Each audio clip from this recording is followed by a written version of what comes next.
Your first video is probably going to suck because you don't have any experience. In this video, I'm going to show you how to make your first video on YouTube in 2020 so it doesn't suck. I'm going to show you how to plan your video, what equipment you need, how to script your video, how to film your video, how to edit your video, how to optimize your video, and how to promote your video. By the end of this tutorial, you know how to make your first video that doesn't suck.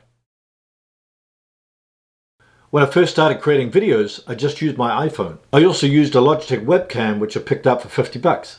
You can also use the webcam on your computer. It wasn't until several years later that I upgraded to the Canon M50, which is a little beauty. Do the best with what you have. I highly recommend getting an external mic because the sound built into the camera or built into the phone is not really good. A great mic that I use for the phone is the Rode SmartLav Plus microphone.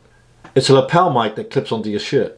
You can plug it directly into your phone and start using it. For my camera, I use the VX-R10, which sits right on top of the camera out of the way of everything.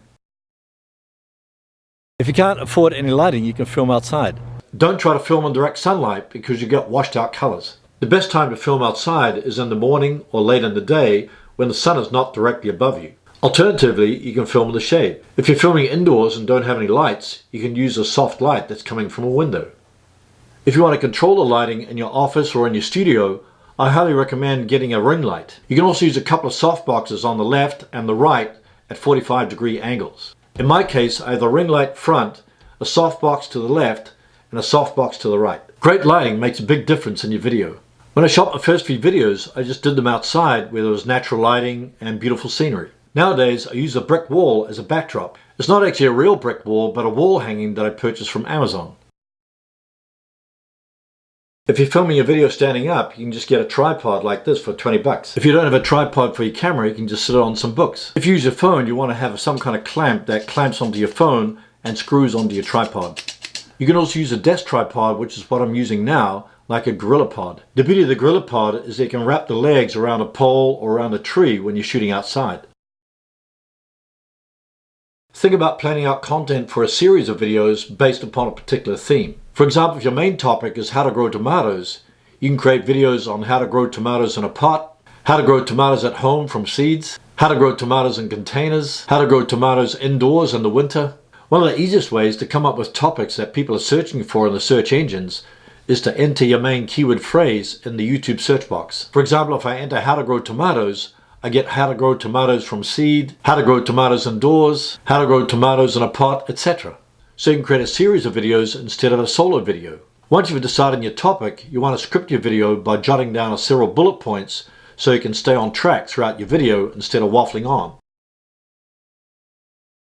Structure your video by hooking people at the beginning with a question or stating up front what the video is about. Reinforce your introduction by going deeper into your content for your main presentation.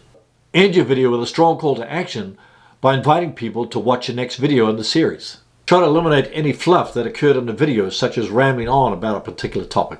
Ideally, you want to keep most of your viewers engaged throughout your video because a high audience retention and a long watch time contributes to YouTube promoting your video in the search engines. When you film your video, make sure you're staring directly at the lens at eye level. Avoid looking at the flip-out screen if you've got a camera because you won't be looking directly at the person that you're trying to address. Keep your lens at eye level and frame yourself with a little bit of space above your head. You can also use the rule of thirds by being to the left of the frame or to the right of the frame. If you're using a script, memorize a few lines first, then speak into the camera, pause, look down, memorize the next few lines, and then speak into the camera again. You can always edit out the pauses in your video editing software. Keep in mind that when you're delivering on camera, some of the volume and the energy will be decreased. To counteract that, raise your energy and raise your volume a little, but keep it natural. Imagine you're talking to your best friend while you're delivering your content on camera. If you do this, you'll come across more natural than if you think you're just looking at a camera. Try to mix up your delivery by intonating your voice throughout your presentation. Make sure you're relaxed so you come across real natural like you're talking to a friend. Now that you're finished filming your video, you're ready to edit your video. You can use free software like iMovie for the Mac, DaVinci Resolve, Shotcut, Capwing. You can also use an app like KinoMaster. I use ScreenFlow because I have a Mac. It's easy to use and easy to learn. When you're editing your video, start from the end and work backwards. If you've done several takes, the last take will be at the end, and then you can eliminate the other takes before it. This will really speed up the video editing process. Make sure you reset the attention of your viewers by mixing in some B-roll and transitions. This works especially well if you're just doing a talking head video. Every few seconds, change the scenery, change positions, add a transition, or add some graphics.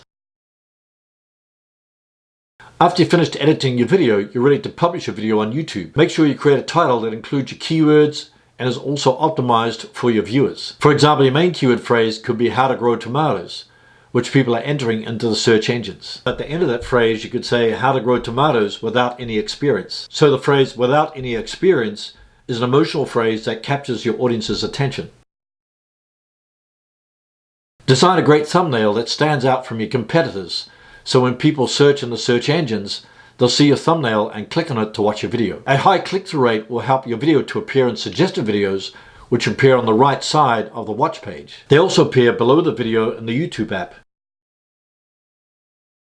After you finish publishing your video on YouTube, you want to promote your video on social media sites. Use the share button under the video to promote it to Twitter, Tumblr, Pinterest, LinkedIn, Facebook, and even Instagram. Alternatively, you can repurpose your content to promote it in many different ways. Here are a few important things to keep in mind. Number one, don't have high expectations. Your first few videos are probably not going to be perfect, so give yourself time to improve. You want to commit yourself to doing 100 videos without the high expectations of getting a lot of views and a lot of subscribers. Instead of focusing on the metrics, focus on just getting better in each new video that you publish. Number two, don't compare yourself with others. If you compare yourself with someone that's been filming videos for years, you'll only get discouraged. Instead, just try to compete with yourself instead of trying to compare yourself with others. Number three, get feedback. It's easy to fall in love with your own videos thinking that you did a great job, but if you get feedback from others, you get a more objective view. Number four, be consistent. Try to publish a new video on the same day at the same time every week. Your viewers will then know when to expect new content from your channel. Most of all, have fun. There's going to be times when you might get discouraged because you get so little views and so little subscribers. So if you have fun creating your content, you won't be discouraged so easily. This is a brief summary of the content you receive from a 200-page ebook called 2 Bootcamp. Click the image below to download your copy now. You'll be glad you did.